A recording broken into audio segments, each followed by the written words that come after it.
Hey guys, what's up? Welcome to today's video and welcome back to my channel. I'm finally starting to feel better. I think my voice is finally back. I'm so excited. So anyways, let's get into it. Today I'm going to be doing a makeup and mystery and we are going to be covering the case of Ethan Couch. And this is kind of like, this is a unique case because it's known as the affluenza case. If you thought I just said influenza, you are wrong. I did say affluenza, as in affluent, or as they said in this jury trial, too rich to take responsibility. Don't we all wish that we had Ethan's problems? So this story takes place with a man named Ethan Couch, and his father, like, his family was extremely rich, like, so rich to the point to where his parents had, like, just built, like, a new, like, compound, and Ethan was still living in the old house, and they really, really spoiled him. I had heard that he was driving at the age of 13, and, I mean, he was living in this house by himself at the age of 16 with no supervision, so, I mean, like, I think it's pretty obvious this kid was really, really, really spoiled.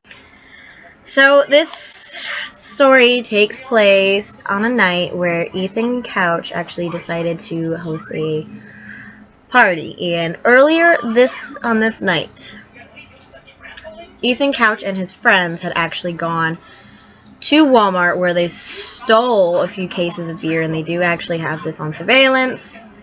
Ethan was in his red I think it was an F-150 like truck, is what they called it. But he was basically the getaway driver, and they have it on surveillance, Ethan's friends doing this, because apparently Ethan's not rich enough to buy beer. They had to steal it. So at the same time, Brian Jenkins, who was a pastor, had like a little get-together, and like a little get-together party also, which was down the road from, there's like 7 houses down the road from Ethan Couch's house, I believe. And there was a woman named Brianna, I don't know her last name, but she was really upset because I guess like her car had like a little tiff. It was in like the ditch, and she was really upset. So the Boyles, Holly and Shelby, it was in front of their house, went out there to help her. And Brian Jenkins was a pastor, so he went over to kind of like, you know, just check on her and make sure she was okay. And yes, I'm putting a shimmer in the crease today. And it was just honestly like bad. It was really just bad timing. I mean, these people were just doing something nice for a woman who was freaking out. When Ethan Couch, he was apparently like driving erratically because he was drunk, which we'll cover later. He had, I believe it was 6 people in his car. He had like 2 people in the like bed of the truck, and then like 4 people inside of his truck, but I could be wrong. But I know that he was said to be playing like chicken and stuff like that with the other cars. So it was at this unfortunate moment that Ethan Couch's truck collided with Brianna, and it unfortunately made this giant crash. Like, Shelby's father was inside Mr. Boyle, and he actually said that it sounded like an explosion was outside of his house. So obviously when he heard that, he went outside to check on his wife and daughter, and he said he was screaming Holly, who was his wife, and then Shelby's name, who was his daughter. And he said he found Holly, and there was just no denying she was gone. And when he found Shelby, his daughter, his teenage, beautiful daughter, he said was so mangled beyond recognition. So with that information, it should probably be able to tell you the amount of how fast Ethan Couch was going, and the amount of force that was used to hit this Brianna Jenkins' parked car, who was freaking out because her car was in a ditch because she messed up. And there were so many There's so many bodies. I mean, the whole neighborhood, from what I understood, actually came out pretty much like on this road to check, and there are like multiple 911 calls saying like there's kids everywhere. And there were like 11 people, I believe, were injured on this night by Ethan Couch. And 4 people, unfortunately, were killed, and that was Holly Boyle, Shelby Boyle, Pastor Brian Jenkins, and Brianna. Here's the unbelievable part of this story. Ethan Couch actually managed to get out of his car after this crash, and instead of taking responsibility and making sure everybody was okay, this motherfucker ran. He ran down the road, and he was actually found like a couple hours, I believe, later, maybe like an hour later, and this by a teen and his mom, and the mom went and called 911, and the teen did actually stayed there with him, and actually you can watch this teen got interviewed by 2020, I don't know his name, and he was talking about Ethan Couch and what Ethan was saying to him. You know, this teen was just asking like, you know, what's your name? Are you okay? And Ethan Couch is saying things like, my name's Ethan, and, you know, don't worry about this, I'm gonna get you out of this. So basically Ethan Couch had already made up his mind that he was gonna get out of this situation, because I think that he actually thought that this kid was involved in the crash. So the ambulance comes, and Ethan was like very distraught. Basically, he did not want to go with the ambulance, but they finally get him to go. And when they test his blood alcohol level, it's astonishing, because Ethan's blood alcohol content is 3 times the legal limit. And I really want to point out that at this point, it's been hours since the crash, and alcohol should have worn out of his system. Some of it could have worn out of his system. So if he was 3 times the legal limit drunk a few hours after the crash, we can only imagine how drunk he was during the crash. I mean, I would imagine pretty wasted.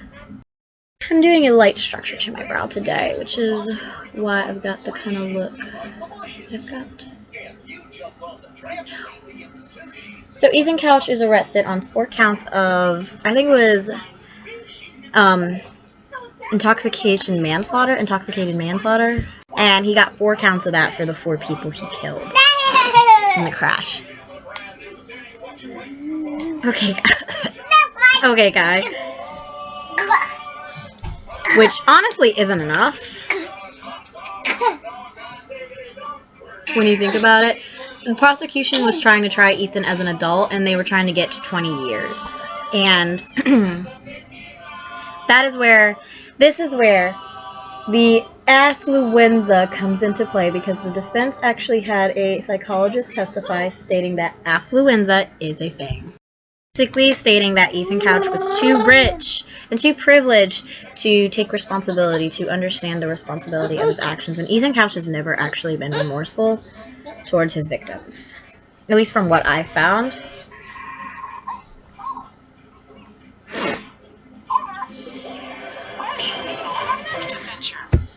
So the trial begins, and it ends with the affluenza, you know, everybody's favorite. I just kind of blended that to make it look like it's kind of eye look. I don't really care. I'm not going anywhere. That's why I'm trying out new stuff today. I like to try out new things and make it a mystery, because you guys can tell me what you think and give me opinions on it before I go out in public looking like a fucking idiot. I did do a Pat McGrath order, by the way, last night, because I saw she had 30% off of some products for Mother's Day. I had to. So basically the defense was that Ethan's parents were shitty parents, which I'm sure they were, because, I mean, look at how their child grew up to be, and that The defense argued that Ethan should be away from his parents and like be able to learn away from them. And